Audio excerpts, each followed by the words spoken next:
So we're back here, and again, I invite everyone to join us. It's going to be a very interesting question about a subject that we started to tackle yesterday. The idea that we will certainly not have enough capacities of production of green hydrogen on the continent, and that we will need probably to import some of that energy vector in the coming years. So it is more specifically Germany and Morocco who have been the very first to try to tackle this subject, notably with the German strategy that Dewald is going to talk about. And I would like, first of all, to give you the opportunity to introduce yourself, please, if you want to take the mic. Thank you very much. Okay. Yes, so my name is Werner Dewald. I'm the chairman of the board of the German Hydrogen and Fuel Cell Association, and I'm now involved with hydrogen business, first from the business side, I think since 2005. Before I was a member of the board of a big renewable energy developer, so we develop wind farms and so on. And we see very early that we need a huge storage system, and to give really energy security supply. That is one point, and the other point, the other issue was that we've seen that the renewable or the potential to produce renewable energies are not enough in Germany, and so that was a reason why we search a storage system and a system how we can transport huge capacities over grid tanks, I don't know what, and then it comes every time back to the hydrogen, and that was a starting point for me to look what happens or what we can do with hydrogen. And so we installed the first wind hydrogen plant in Germany. Chancellor Merkel was there, and it was really a big event. So I think I'm the first guys in Germany who was really realized the Power to X project in Germany. So I think I have a lot of experience. By side, I founded an electrolyzer company. So I know it from the electricity side, from the energy side, from the technology side. Yeah, that is the reason why I stand here, and that is the reason for my opinions. And I believe on hydrogen that we need it really if we want to reach targets, the climate targets in 2045 in Germany, in Europe in 2050. But if we look around the world, China now 2060. So I think there's no way back, and that is a huge opportunity for the green hydrogen of tomorrow. Yeah, I know you are an historical figure in the hydrogen landscape in Germany. I know you, Werner. You can please present yourself, your organization. Tell us a bit more about what you're doing. Thank you very much for this opportunity. Badriken is my name. I'm the Director General of the Research Institute for Solar Energy and New Energies. I reside in Morocco. And I'm as well the Vice President of the Green Hydrogen Cluster. IRISEN is a kind of a funding agency like ANR in France, but dedicated to renewable energy and energy efficiency. Now we are more speaking about the green technologies. And we have applied R&D centers like CEA Tech or Fraunhofer in Germany. We're focusing on applied R&D. We started 10 years ago with the setup of this R&D institution to support our energy transition and to support our energy strategy. 10 years ago, we started with the Moroccan solar plan, with huge solar power plant, and we built the green energy park, applied R&D platform with a lot of pilot projects to tackle the topics of solar energy, energy storage, PV, thermal solar energy, concentrated solar power. We built a second R&D platform, the Green and Smart Building Park, dedicated to the city, or the Moroccan or African city of tomorrow, including green buildings, energy efficiency in buildings, smart grids, and e-mobility. And now we're preparing 2 other platforms, and January next year, we will start the construction of the Green H2A, R&D platform dedicated to green hydrogen. And the objective, again, is to support the national strategy, because we launched 2 months ago our green hydrogen roadmap, and the idea was, of course, then to address the different challenges, but R&D is very important, and if we would like to have capacity building, if we would like to develop first projects, to adapt technologies, to validate them, to optimize them, we need as well R&D infrastructures. This is what we are doing at RSM. Okay, great. We will come back to that more specifically.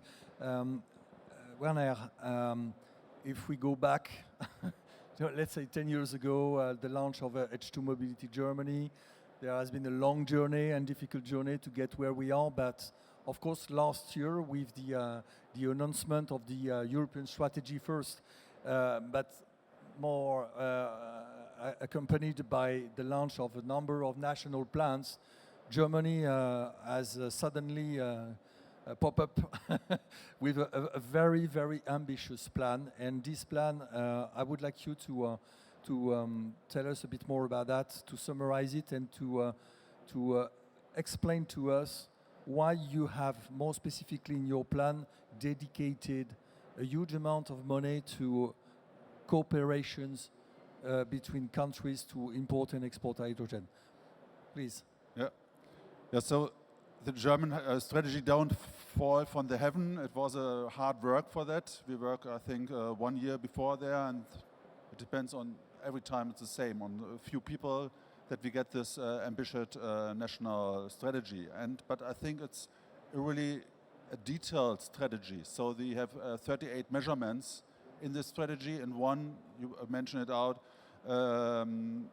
one point is this international cooperation. So we have overall 9 billion euros, but only or a special 2 billion euros for import of renewable energies. And there are 2 reasons why we do it. First, we know that we can cover the amount or the demand of renewable energies from the German production. It's not possible. We produce in the moment 200 terawatt hours with renewables, and we see, if you go to the north of Germany, there's a lot of installation of renewable energies, a lot of wind farms. Of course, we can perhaps increase it 300%, around 400 terawatt hours, so we reach 600, 700 terawatt hours. But the energy demand in Germany is around 2,000 terawatt hours, so there's a big gap.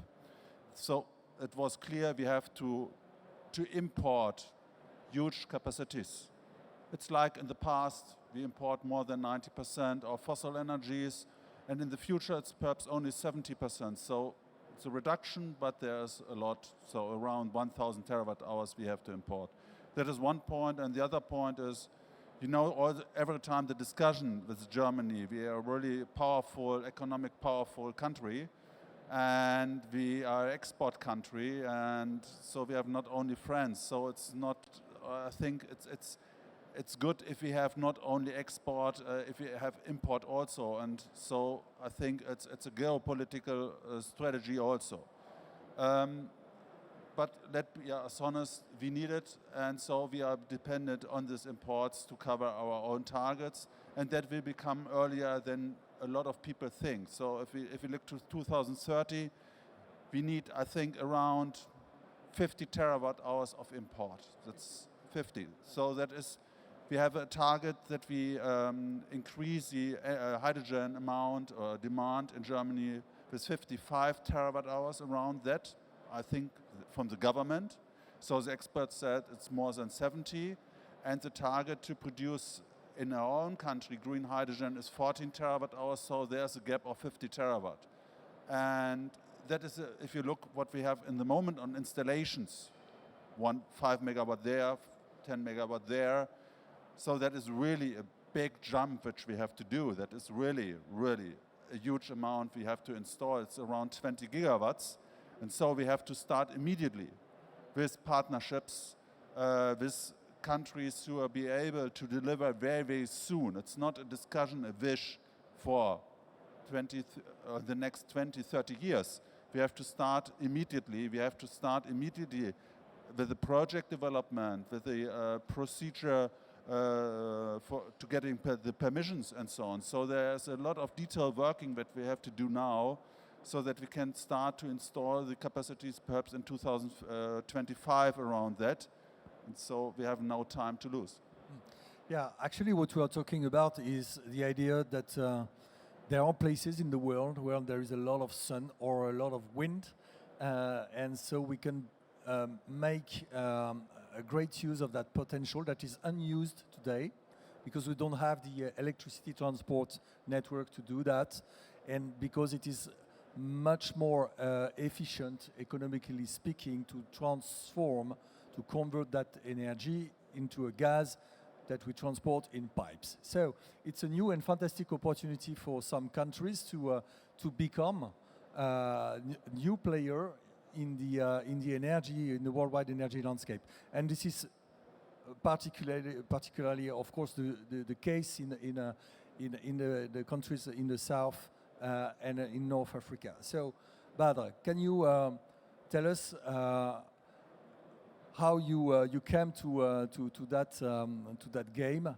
When did you start to think about becoming a hydrogen producer, massive hydrogen producer? Yeah, thank you for the question. We started now more than 4 years ago with different kind of studies, with technology studies, technology maturity studies, as well as market potential, technical, economic, social, economic aspects as well. And we prepared our then roadmap.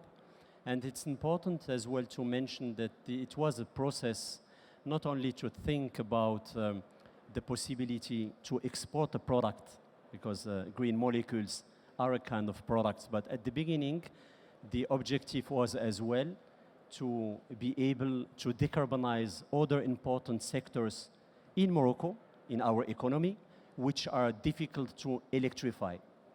And the other aspect was as well the opportunity to decrease the dependency regarding fossil fuels, because Morocco is still importing 90% of the primary energy, and the important part is made by fossil fuels. This was as well the first target, and as you mentioned, we have a lot of regions with a lot of sun and wind, and we might have in the mid and long term a better distribution of wealth, and this is very important as well for the energy security. That was then the objective. We started with huge power plants, and we saw the limit. We will have by 2030, we have the objective to have more than 60% of our our electricity coming from renewables. And then we analyzed and we noticed that we need to integrate a possibility to store as well the energy, and then to address the other sectors. This was the aim. And then the aspect regarding the export, this is as well very important for countries like Morocco to be able to have the financial opportunities to co-fund our energy transition, because energy transition means as well at the beginning funding. And this is why we started with the objective to be able to export a part, and it would be in our case round about 2/3 of our production of our green hydrogen and green hydrogen derivatives production for the export, and this will help us for our energy transition. And then to give you some numbers from our green hydrogen roadmap, the objective or the reference scenario is planning to have, or we are planning to have by 2030, 8 gigawatt of installed capacity for green hydrogen, 40 by 2040, and more than 80 by 2050. This is the reference scenario. If we have more cooperation, and if we have then more opportunities, because we might have conditional objectives, and this would be the double of those numbers. And I think that when we see the partnership between North Africa and Europe, Europe and North Africa, we're working together. We saw that there is a plan for the new Green Deal. we're cooperating as well with Europe to integrate the European electrical market, to have as well the integration of the Moroccan electrical grid, to strengthen the grid, to integrate as well the opportunity to store green energy as well.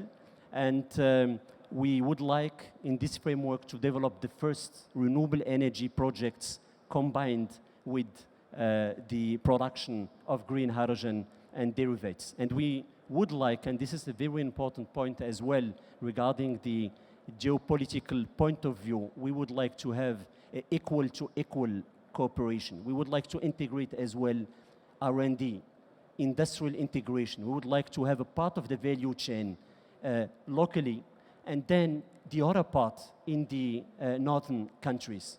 It's clear when we will start now to develop new sectors, it means we have the opportunity, if we will create new jobs, we would like to have then a part of this opportunity, job creation, in Europe as well as in North Africa and in Africa. And this is the approach. And in this framework, we, of course, were very interested to cooperate then with Germany. And there is a lot of complementarity. We share same values regarding climate change, same values regarding renewable energy. And I think that we might be then able in a short term, but I have to say we have to be careful.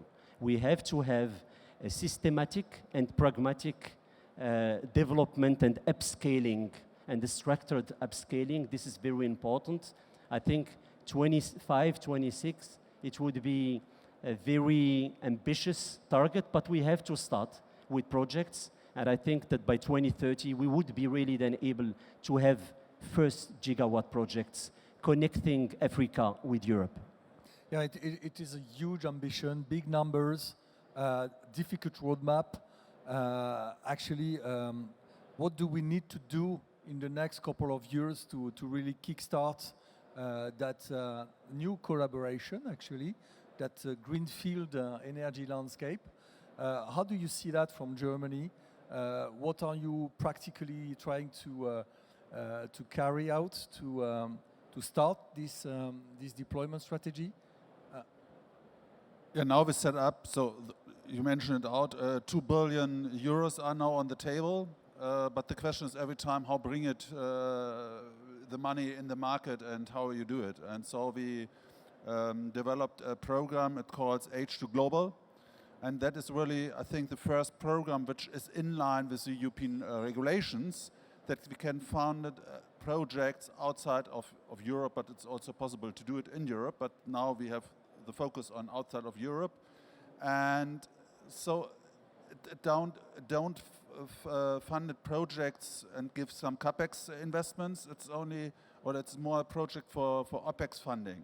So for each kilogram which you deliver to Germany, you get a fixed price over 10 years. So you have the investment security and you get really a business case.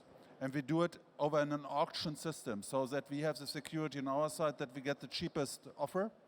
But on the other side, it gives really investment security. And I think that is the focus, or that is the future of funding of international projects, so that you have a direct link between delivery and climate effects on one side, and on the other side, it's very, very strong market-oriented, so that the cheapest price get the order. And I think that is, or we see the evidence in the renewable energy law in Germany. If we change from the feed-in tariff to this auction system, and suddenly the price decreases over 30%, and on the other side, the industry gets develops suddenly solutions which we have never seen before. And I think we need intelligent solutions to reach our targets really and have effort in the transition. And I hope that this auction program will be really the starting or kicking point in a new world, in a new situation, so that we get really the big amounts around the world. Well, that is one point. And we try to initiate a strategy. I think in the moment we have an idea to do it with Morocco. Then we have an idea to do it with Australia. I think that doesn't work. We need a European energy strategy because we have to install the infrastructure, and infrastructure needs really investment security and need some points where really where will be the energy from tomorrow will become, and that is not only possible if you have some valleys, hydrogen valleys. Just a few parties. We need everyone to be around the table. I'm afraid we need to wrap up, but I really like the very pragmatic approach you are trying to create the market conditions that are going to secure the investment. That's clearly one aspect. The other one, of course, is to have a new deal between Europe and North Africa. It's going to change the relationships in the right way, in my opinion. So that's great. But the message that you are also giving to us is that we need to have all the European countries aligning on that strategy. It's not, this is maybe one of the big challenges that we need to overcome. So thank you very much to be here. We need to say goodbye to the audience. If you allow me, I would like to say then one sentence. Sure, I think when we see the projections by 2030, more than 7,500 terawatt hour for Europe, there is space and there is opportunities for all the different players. And we have to work together and to have a joint strategy to be able to address this challenge. Okay. Thank you. Thank you very much, and have a great day here at Hyvolution. Thanks.